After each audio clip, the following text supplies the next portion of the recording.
যে আপনারা দেখতে পাচ্ছেন এখানে আমি করলা লাগিয়েছি। তো বন্ধুরা গাছটা আমার মোটামুটি 2 হাতের মতো হয়েছে। জাস্ট এই যে করলা গাছটা আপনারা দেখতে পাচ্ছেন, এর মধ্যে কিছু কিছু রোগ পোকাও দেখা যাচ্ছে। এই যে দেখুন পাতাগুলো এভাবে ফুটো হয়ে যাচ্ছে, ঠিক আছে, ডোকাটা ঠিকঠাক বৃদ্ধি পাচ্ছে না। করলা গাছের এই লতটার দিকে একটু তাকিয়ে দেখুন, ঠিকঠাক বৃদ্ধি হচ্ছে, তার মানে গাছে এখনো থ্রিপস বা অ্যাফিডস এর প্রকোপ আসেনি। আবার একটু ভালোভাবে লক্ষ্য করলে দেখতে পাবেন, দেখুন এখানের যে পাতাটা আছে আমার, এই যে পাতাটা দেখুন, এই পাতা দেখুন কুঁকড়ে যাচ্ছে, উপর দিকে কুঁকড়ে যাচ্ছে, মানে এখানে থ্রিপসের কিন্তু অ্যাটাক হচ্ছে। কি হয়, এই থ্রিপস পোকা যদি অ্যাটাক করে গাছে, এই যে গাছের যে লতের যে বৃদ্ধিটা, এই বৃদ্ধিটা একবার থমকে যায়। এই মাথাটা, এই যে ডগাটা যেটা, এই ডগাটা ভোঁতা হয়ে যায়, গাছের ঠিকঠাক বৃদ্ধি হয় না এই করলা জাতীয় গাছের। তো আপনারা কি করবেন? আবার দেখুন আমার গাছটাতে আবার এক দুটো ফুলও আসতে শুরু করেছে, আপনারা একটু দেখানোর চেষ্টা করছি আমি। এখানে দেখুন, এখানে গাছটাতে ফুল আসতে শুরু করছে। ঠিক এই পর্যায়ে কি করবেন? অনেকের করলা গাছের এই যে শিকড়, এই করলা গাছের শিকড়টা পচে যাচ্ছে। এই যে জায়গাটা, এই যে কাণ্ডটা যেখানে স্টার্টিং হচ্ছে আমার করলা গাছটা, এই জায়গাটা কি হয়, ফেটে যায়, অনেকের ফেটে যায়। এটা কি হয়, এখানে ফাঙ্গাস লেগে এটা ফেটে যায়। তো আপনারা এই ক্ষেত্রে কি ব্যবহার করবেন, এই সবকিছুই থাকছে এই ভিডিওতে। আমি একের পর এক জিনিসটা আস্তে আস্তে আসছি। আজকের ভিডিওতে বন্ধুরা কথা বলবো করলা গাছের A to Z বিষয়। করলা গাছে কোন সময় আপনারা কি ব্যবহার করবেন, করলা গাছের রোগ প্রতিরোধ ব্যবস্থা এবং করলা গাছের সম্পূর্ণ পরিচর্যা আপনারা কিভাবে করবেন, সেই নিয়ে বন্ধুরা আজকের এই ভিডিও।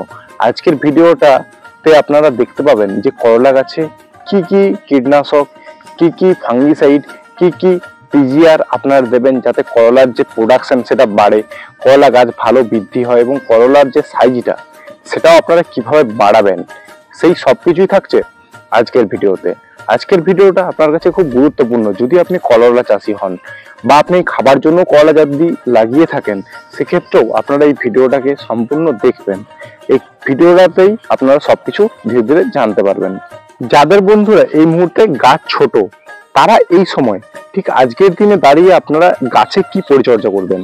আপনারা প্রথমে গাছকে ভালোভাবে দেখে নেবেন যে আপনি একটি উচ্চ ফলনশীল আপনি একটি বীজ লাগিয়েছেন কিনা। যদি না লাগিয়ে থাকেন সেক্ষেত্রে কোনো অসুবিধা নেই বন্ধুরা, দেশি উচ্ছেও প্রচুর পরিমাণে প্রোডাকশন দিয়ে থাকে।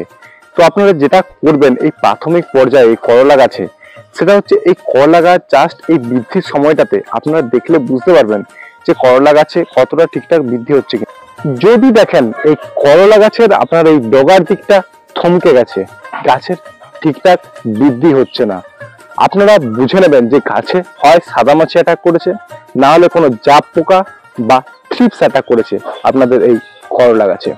সেক্ষেত্রে এই যে করলা গাছের এই যে থ্রিপস, এই যে সাদামাছি, এই যে পোকাগুলো, এই পোকাগুলো অ্যাটাক যখন করে, এই করলা গাছ ঠিকঠাক বৃদ্ধি পায় না। গাছের যে আগার দিকটা, এই দিকটা আপনার ভোঁতা হয়ে যায়, গাছের ঠিকঠাক বৃদ্ধি হয় না। করলা গাছের যদি এখানে এই ব্লাস্ট রোগটা আপনারা দেখতে পান, সেক্ষেত্রে আপনারা যেটা করবেন, এই করলা গাছে এই ছোট অবস্থাতে বা আপনার এই করলা গাছের শিকড় যদি পচতে শুরু করে, আপনারা যেটা প্রথমে ব্যবহার করবেন সেটা হচ্ছে বাজারে টাটা কোম্পানির টাটা ব্লাইটক্স আপনারা 2 গ্রাম প্রতি লিটার জলের সাথে গুলে স্প্রে করবেন।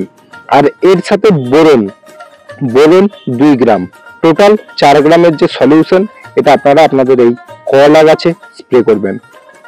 বিনা পয়সায় যদি এই রোগটা সারাতে চান, তাহলে আপনারা যে কাজটা করবেন সেটা হচ্ছে এই যে গাছটার উপরে আপনারা মাটি চাপা দিয়ে দিন, এতটা অংশে আপনারা মাটি চাপা দিয়ে দিন, দেখবেন এই যে ব্লাস্ট রোগও এই গাছটার কোনো ক্ষতি করছে না।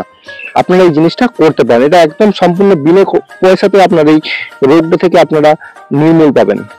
একটু ভালো করে লক্ষ্য করুন, দেখুন এই যে পাতাটা কুঁকড়ে গেছে, পাতাটা কুঁকড়ে যাওয়ার ফলে এই গাছটা ধীরে ধীরে এই জায়গাটা শুকনো হতে শুরু করছে, এবং গাছের মধ্যে এই যে যদি পাতা কুঁকড়ে যায়, এই কুঁকড়ানো ক্ষেত্রে আপনারা গাছে বিভিন্ন ধরনের যেমন বার্সা রোগ বা মোজাইক ভাইরাস, এই ধরনের কিন্তু রোগ গাছের দেখা যায়। এই পাতা কুঁকড়ানোর ক্ষেত্রে আপনারা গাছে কি ব্যবহার করবেন? আপনাদের করলা গাছে পাতা কুঁকড়ে যায়, সেক্ষেত্রে আপনারা যেটা ব্যবহার করবেন ইউপিএল কোম্পানির উলালা আপনারা প্রতি আপনার 1 লিটার জলে 1 গ্রাম করে আপনারা গাছে আপনাদের স্প্রে করুন। উলালার সাথে আপনারা আরেকটা যে কম্পোজিশনের আপনারা ইনসেক্টিসাইড ব্যবহার করতে পারেন, সেটা হচ্ছে ইন্ডোফিল কোম্পানির টোকেন। ইন্ডোফিল কোম্পানির টোকেন এই গাছের এই যে পাতা কুকড়ানো, এই থ্রিপসের ফলে এই পাতা কুকড়ানোটা যদি হয়ে থাকে, এই ক্ষেত্রে কিন্তু প্রচুর ভালো কাজ করে, একদম দুর্দান্ত রেজাল্ট পাবেন আপনি। আর একটা কম্পোজিশনের ইনসেক্টিসাইড যেটা ব্যবহার করতে পারেন সেটা হচ্ছে পাইমেট্রোজাইন 50%। পাইমেট্রোজাইন 50% এই শোষক পোকার এগেনস্টে ভালো কাজ করে, আপনারা গাছে স্প্রে করতে পারেন। এটারও ডোজ হচ্ছে 1 গ্রাম প্রতি লিটার জলে। করলা গাছ বড় হলো, করলা গাছে ফুল আনার জন্য, এই করলা গাছে ভালো ফুল আনার জন্য আপনারা যেটা স্প্রে করবেন সেটা হচ্ছে বোরন। বোরন একদম ফুলে স্প্রে করুন। এই যে ফুল আসছে, এই ফুলের উপরে আপনারা বোরন স্প্রে করুন। 2 গ্রাম প্রতি লিটার জলের সাথে গুলে আপনারা এই করলা গাছে স্প্রে করুন, বোরন আপনারা ব্যবহার করুন।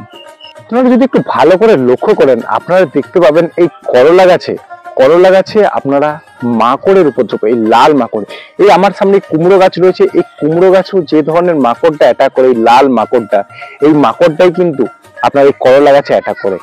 যে এই করলা গাছে যদি মাকড় অ্যাটাক করে, আপনারা যে ইনসেক্টিসাইডটা ব্যবহার করবেন এই পোকাটাকে মারার জন্য সেটা হচ্ছে অ্যাবামেকটিন। 1.9% প্রতি লিটার জলের সাথে 1 ml আপনারা গাছে ব্যবহার করুন। করলা গাছে যদি থ্রিপস বা এই শোষক পোকা যদি অ্যাটাক করে, আপনারা যেটা ব্যবহার করবেন সেটা হচ্ছে ডেলিগেট। এই ডেলিগেট যদি ব্যবহার করেন, এতে থ্রিপস এবং সাদামাছি উভয় প্রকার যে পোকাগুলো, এই পোকাগুলো মারা যাবে। আপনাদের করলা গাছে কিন্তু এই পোকাদের দ্বারা যে ক্ষতিটা হচ্ছে সেটা কিন্তু হবে না। এটা আপনারা ব্যবহার করুন ডেলিগেট প্রতি গ্রাম। করলা গাছের সব থেকে বড় সমস্যা যে পোকাটা করলা গাছের সব থেকে বেশি ক্ষতি করে সেটা হচ্ছে করলা গাছে এই ফল ছিদ্রকারী পোকা। আমি আবারও বলছি, করলা গাছের ফল ছিদ্রকারী পোকা করলা গাছের সব থেকে বেশি পরিমাণে ক্ষতি করে থাকে। এই করলা গাছের এই ফল ছিদ্রকারী পোকাটাকে প্রতিহত করার জন্য আপনারা যে ইনসেক্টিসাইডটা ব্যবহার করবেন সেটা হচ্ছে কোরাজেন। এফএমসি কোম্পানির কোরাজেন আপনারা প্রতি লিটার জলের সাথে 1 ml আপনারা ব্যবহার করুন। এর সাথে আপনারা ব্যবহার করতে পারেন ইমামেকটিন বেনজোয়েট। আপনারা ব্যবহার করুন ইমামেকটিন বেনজোয়েট। এর সাথে আপনারা যেটা ব্যবহার করতে পারেন সেটা হচ্ছে প্রফেনোফস সাথে সাইপারমেথ্রিন।